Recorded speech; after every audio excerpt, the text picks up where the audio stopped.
আসসালামু আলাইকুম বন্ধুরা, নেরা কি আছেন? আল্লাহর রহমতে আমি ভালো আছি। এই যে আমি ভাত রান্নাইছি, ভাত ভালো করছে, আমার সবজি হয়েছে, মাংস রান্না করছে আজকে। তে কমেন্ট করবেন এনারা কোথায় থেকে দেখতেছেন, লাইক করে দিবেন, শেয়ার করবেন বন্ধুরা।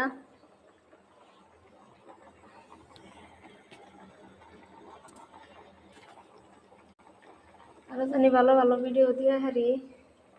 এই যে রোদ উঠছে, বেলা অল্প আগে উঠলো, 6:30 বাজে বেলা উঠে, বেলা ডুবেও পরে বেলা উঠেও দেরি করে।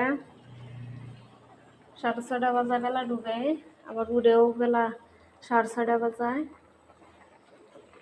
তো বন্ধুরা, আরো নতুন নতুন জায়গা দেখবার চাইলে আমাকে কমেন্টে বলবেন, আমি এনেগো চেষ্টা করবো দেখাবার নিগে, ভালো ভালো জায়গা দেখাবার নিগে চেষ্টা করবো। আপনারা কমেন্ট করবেন। থাকেন ভালো, থাকেন সুস্থ থাকেন। আল্লাহ হাফিজ।